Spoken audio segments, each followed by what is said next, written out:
எல்லா ஊராட்சிகளையும் எல்லோருக்கும் கலைஞருடைய கனவு திட்டம், எல்லாருக்கும் வீடு கொடுக்குறோம், வீடு எடுக்கிறாங்க, நிறைய எடுத்துக்கிட்டு இருக்கிறாங்க.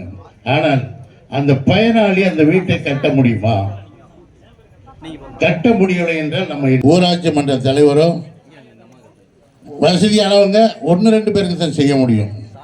ஆக ஒரு ஊராட்சியில் ஒரு இதை செய்து அந்த ஒர்க்காளர் ரோட்டை யார் வேலை பார்க்குறவங்களோ 1 லட்சம் ரூபாய் பொது நிதியிலிருந்து வட்டார வளர்ச்சி அலுவலர்களே, நம்முடைய வட்டாட்சியர் அவர்களே, பல்வேறு துறைகளைச் சேர்ந்த அரசு அலுவலர்களே, நம்முடைய முன்னாள் ஒன்றியத்துடைய பெருந்தலைவர் சகோதரர் ஒன்றிய கழகத்துடைய செயலாளர் பொன் ராமலிங்கம் அவர்களே, ஒன்றிய பெருந்தலைவர் சிறப்பாக ஏற்பாடு செய்து நடத்தி கொண்டிருக்கிற முனைசந்தை ஊராட்சி மன்றத்துடைய தலைவர் சுப்பிரமணியம் அவர்களே, அன்புக்குரிய சகோதரி மாவட்ட ஊராட்சி குழு உறுப்பினர் கலைவாணி சுப்பிரமணியம் அவர்களே, பொதுக்குழு உறுப்பினர் சீனி பழனியப்படும் சகோதரி கவுன்சிலர் பால பாக்கியலட்சுமி அவர்களே, முதன்மை கல்வி அலுவலர் அவர்களே, இன்னும் ஏராளமாக இந்த நிகழ்ச்சியில் பங்கேற்றிருக்கிற பயனாளிகளே, தாய்மார்களே, உங்கள் அனைவருக்கும் முதலில் என்னுடைய நன்றியையும் வணக்கத்தையும் வாழ்த்துக்களையும் தெரிவித்துக் கொள்கின்றேன். இன்றைக்கு நம்முடைய முனசந்தை ஊராட்சியிலே ஏறக்குறைய நம்முடைய முனசந்தை, பெருங்குடி, கடையக்குடி, வன்னியம்பட்டி, தேக்காத்தூர், மிரட்டுநிலை, செங்கீரை, ராயவரம் ஆகிய 8 ஊராட்சிகளைச் சேர்ந்த பொதுமக்கள் மாண்புமிகு தமிழ்நாடு முதலமைச்சர்களுடைய அரசினுடைய 15 துறைகளின் கீழே பல்வேறு நலத்திட்ட உதவிகளையும் அந்த துறைகளிலே அவர்களுக்கு உண்டான குறைகளை சொல்லி அந்த கோரிக்கைகளை நிறைவேற்றிக் கொள்வதற்காக வாய்ப்பை தருகின்ற வண்ணம் மக்களுடன் முதல்வர் என்கின்ற இந்த திட்டத்தின் முகாம் இங்கே நடைபெற்றுக் கொண்டிருக்கிறது. எப்பவுமே அரசாங்கம் மக்களை தேடி வருகிற ஆட்சியாக இருக்க வேண்டும் என்பதுதான் மாண்புமிகு தமிழ்நாடு முதலமைச்சர்களுடைய விருப்பமாகும். மக்கள் அரசாங்கத்தை தேடி வர வேண்டாம், நீங்கள் அரசு அலுவலர்களை நாடி வர வேண்டாம். இங்கே இந்த முகாமிலே நீங்கள் மனுக்கள் தந்தால் அதற்கு 30 நாட்களுக்குள் தீர்வு காணப்பட்டு உங்களுக்கு விடைகள் தரப்படும். முடிந்தவரை இன்றைக்கே பாதி பேருக்கு அதை சொல்லிடுவாங்க. மற்றவையெல்லாம் அலுவலகங்களுக்கு சென்று பார்த்து அதற்கு பிறகு சொல்ல வேண்டியவைகளுக்கு 30 நாட்களுக்குள் அதற்கான பதிலை அவர்கள் தருவார்கள்.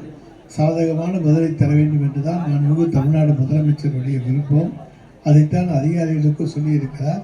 ஏராளமான மக்கள் தங்களுடைய குறைகளை தெரிவிக்க இடமில்லாமல் இருக்கின்ற பொழுது அந்த குறைகளை கேட்பதற்காகவே மக்களுடன் முதல்வர் என்கின்ற அந்த திட்டத்தை தந்து அந்த திட்டத்தையும் துவக்கி வைத்து அதன் மூலம் மக்களுடைய குறைகளை கேட்கின்ற முதலமைச்சர் நம்முடைய மாண்புமிகு தமிழ்நாடு முதலமைச்சர் என்பதை நாங்கள் பெருமையோடு சொல்லிக்கொள்ள கடமைப்பட்ட காரியங்களுக்கு செய்ய முடியாது. நீர்நிலையில் நான் வீடு கட்டிட்டு குடியிருக்கிறேன், எனக்கு பட்டாதாங்கன்னு கேட்டால் தர முடியாது. அப்படிப்பட்ட சூழ்நிலைகளும் இருக்கின்றன. ஆனால் அதே நேரத்தில் இன்றைக்கு யார் யாரெல்லாம் தகுதியுள்ளவர்களோ அவர்களை தேடி கண்டுபிடித்து அவர்களுக்கெல்லாம் இன்றைக்கு உதவி செய்கிற அரசாக மாண்புமிகு தமிழ்நாடு முதலமைச்சருடைய அரசு இருக்கிறது. நம்முடைய கடையக்குடி பகுதியிலே ஏறக்குறைய 55 நரிக்குறவர் சமுதாயத்தைச் சேர்ந்த மக்கள் இன்றைக்கு இருக்கிறார்கள். அவர்களுக்கு பட்டா தரப்பட்டிருக்கிறது. அவர்களுக்கு இன்றைக்கு ரேஷன் அட்டை தரப்பட்டிருக்கிறது. அவர்கள் குடியிருக்கிற வீடுகள் எல்லாம் பழுதடைந்திருக்கின்ற காரணத்தை எடுத்து சொல்லி அவர்களுக்கெல்லாம் வீடு வழங்க வேண்டும் என்று கோரிக்கை வைக்கப்பட்டது. அதில் இன்றைக்கு இந்த இடத்தில் 5 பேர்களுக்கு நரிக்குறவர் சமுதாயத்தைச் சேர்ந்த 5 பேருக்கு இங்கே இப்பொழுது கலைஞரின் கனவு இல்ல திட்டத்திலே அவர்கள் பயனாளிகளாக சேர்க்கப்பட்டிருக்கிறார்கள். அடுத்து ஒரு முகாமிலே 33 பேருக்கு தர இருக்கிறார்கள். அந்த 38 போச்சு, இன்னும் 17 இருக்கு என்று சொன்னேன். உடனே நம்முடைய கூடுதல் ஆட்சியர் அந்த 17 பேரையும் நாங்கள் எங்களுடைய சகோதரர்களாக கருதி அவர்களுக்கும் நாங்கள் இடம் தருவதற்கு, வீடு கட்டுவதற்கு உதவி செய்வோம் என்பதை சொல்லியிருக்கின்றார். எனவே தேடி பார்த்து அவங்க யாரும் தேடி எங்களை வரல, நாங்கள் அவங்களை தேடி பார்த்து அவர்களுடைய குறைகளை கேட்டு அவர்களுக்கு என்ன தேவை என்பதை உணர்ந்து இன்றைக்கு இந்த அரசு தருகிறது என்பதற்கு ஒரு உதாரணமாக இதை எடுத்து சொல்கின்றேன். ஏன்னா இத்தனை காலமாக நாடு சுதந்திரம் அடைந்ததிலிருந்து அந்த நரிக்குறவர் சமுதாயத்தை சேர்ந்தவர்கள் இங்கே எங்களுக்கு பட்டா வேணும்னு கேட்டுட்டு இருப்பாங்க. ஆனால் ஏதாச்சும் ஒரு காரணத்தால் அது தடைப்பட்டு போய்விடும். நாங்களும் பல முறை முயற்சி செய்திருக்கின்றோம். அது கல்லாக்குத்து புறம்போக்கு, அந்த புறம்போக்கு, இந்த புறம்போக்கு, மேய்ச்சல் தலை புறம்போக்கு என்னெல்லாம் சொல்லி ஏதோ காரணங்களால் தள்ளி போய் கடைசியில் இப்போ தான் அதுக்கெல்லாம் தீர்வு கண்டு அவர்களுக்கு பட்டா வழங்கப்பட்டிருக்கிறது. ஏன்னா அந்த இடத்துல இப்பொழுது வீடு கட்டுவதற்கும் 55 பேருக்குமே உதவி செய்கின்ற அரசு தான் மாண்புமிகு தமிழ்நாடு முதலமைச்சருடைய அரசு. நாங்கள் வாக்கு வங்கியை தேடி என்றைக்குமே உதவி செய்வதில்லை, மக்களுக்கு உதவி செய்கின்றவர்கள். அதற்கு ஒரு எடுத்துக்காட்டு என்று சொல்லுவோமே. ஆனால் இங்கே நம்முடைய பக்கத்தில் இருக்கக்கூடிய லேனா விளக்கில் இருக்கக்கூடிய இலங்கையிலிருந்து இங்கே வந்து வசித்து கொண்டிருக்கிற நம்முடைய தொப்புள் கொடி உறவுகள், அவர்களுக்கெல்லாம் இன்றைக்கு வீடு கட்டி கொடுத்திருக்கிற முதலமைச்சர் மாண்புமிகு தமிழ்நாடு முதலமைச்சர். இன்றைக்கு வெளிநாடுகளிலிருந்து வந்தாலும் கூட தாயகம் திரும்பியோர்களுடைய நல்வாழ்வு திட்டமாக அந்த திட்டத்தை தந்து அவங்களுக்கு ஓட்டுரிமை கிடையாது. ஆனால் ஓட்டு எங்களுக்கு முக்கியமல்ல, என் தமிழனுடைய உறவு முக்கியம், தொப்புள் கொடி உறவு முக்கியம் என்று சொல்லி தமிழனுக்காக வாழ்ந்து கொண்டிருக்கிற ஒரு தமிழர் தலைவர் நம்முடைய மாண்புமிகு தமிழ்நாடு முதலமைச்சர் என்பதை நாங்கள் பெருமையோடு சொல்லிக்கொள்ள முடியும். வேறு யாராக இருந்தாங்கன்னா இவங்களுக்கு ஓட்டு இல்லைன்னு நாங்கள் செய்ய மாட்டேன்னு போயிடுவாங்க.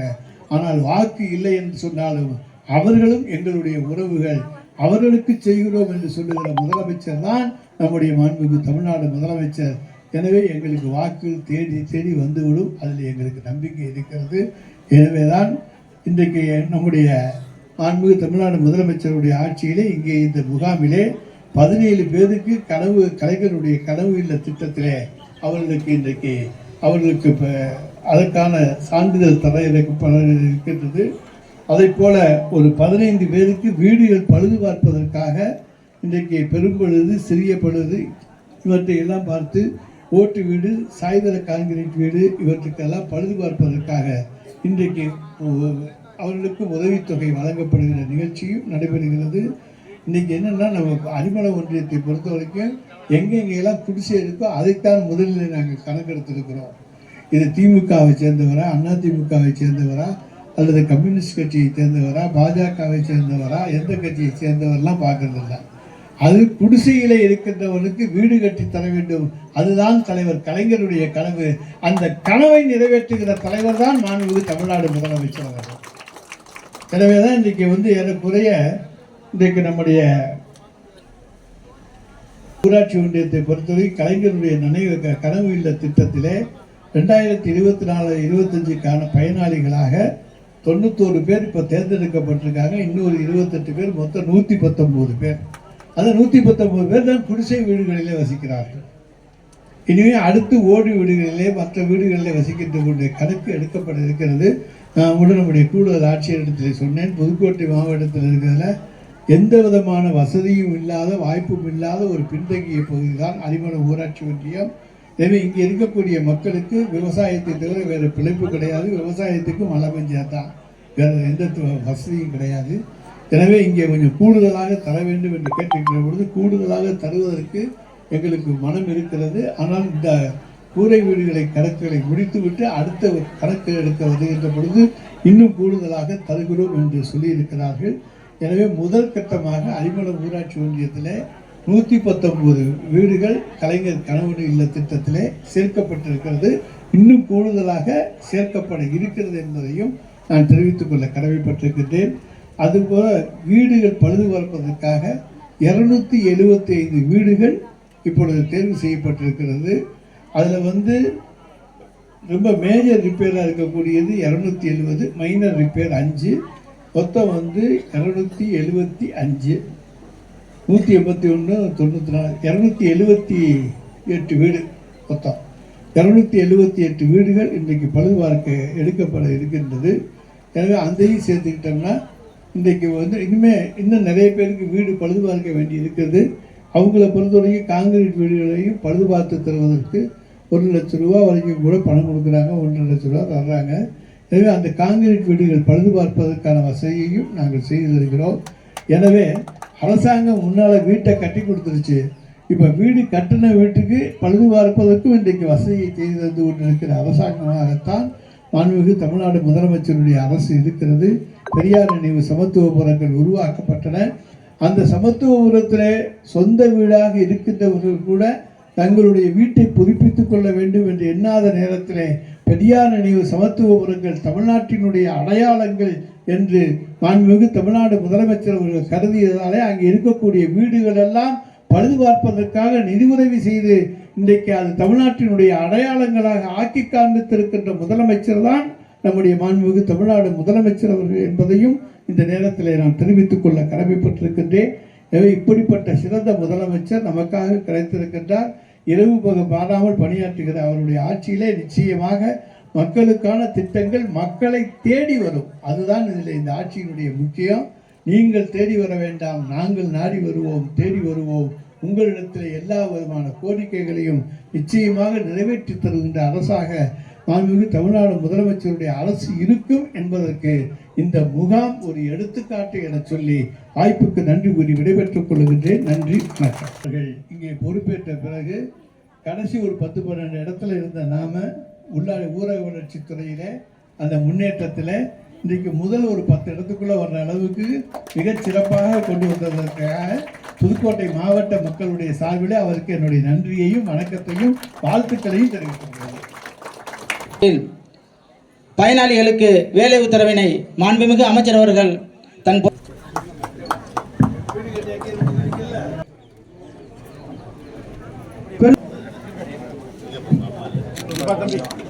மிரட்டுநிலை சித்ரா தேக்காட்டூர் சுந்தராம்பாள் திரும்பி பாருங்கம்மா.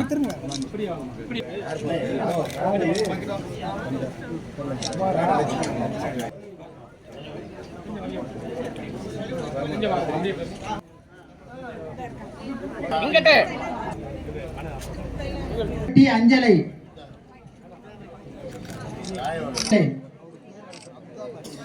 பின்னாடி தான் வந்தா என்னோட திரும்பியா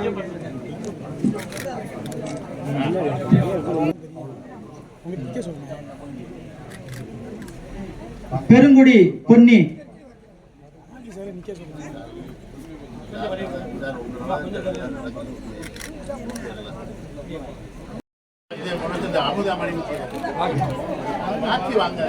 முனசந்தை நாச்சமை லோகநாதன் சேகர் அமைப்பன்